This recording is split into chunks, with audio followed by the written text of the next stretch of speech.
महानदी जल समस्या ओडिशार गोटे बहुत बड़ समस्या दीर्घ दिन धीरे समस्या चली ये विषय पूर्व सरकार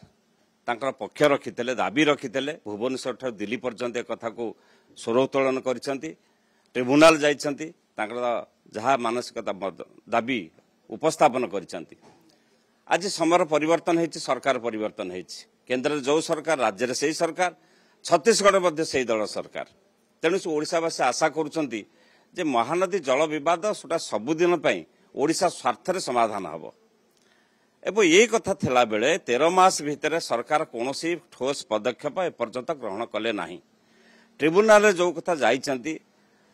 ओडिशा सरकार कौन चिठी लिखिछंती छत्तीसगढ़ को कौन तांकर दाबी रखिछंती एवं आपस समाधान जो हवा कथा पड़ी आपस समाधान रे ओडिशा कौन दाबी रखिबो एक कथा मध्य राज्यवासी जानियार आवश्यकता अच्छी ओडिशार स्वार्थ केते रक्षा हो पारिबो सेथिपे सरकार कौन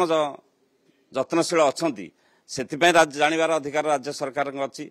एवं या पर छत्तीसगढ़ सरकार मध्य एक चिठी लिखिं उत्तर रखिं जहाँ कहुए से कौन रखिबे दाबी रखिं राज्य का स्वार्थ को रखिला पर एक आम जानवर आवश्यकता अच्छी आम आशा करुचु जेहेतु वर्तमान ट्रिपल इंजिन गोटे दलर चली 3 राज्य 2 राज्य एवं केन्द्र को नहीं ये एक जातीय समस्या राज्य भितर समस्या ये समस्या सबुदिन समाधान हो ओडिशा तार हक पाइब सेटा हूँ बड़ कथा से ट्रिब्यूनाल चालू आपस बुझाणा हो कौ क्षेत्र हो किंतु ओडिशा तार हक पाइबार अच्छे जेहेतु महानदी आमर जीवन रेखा।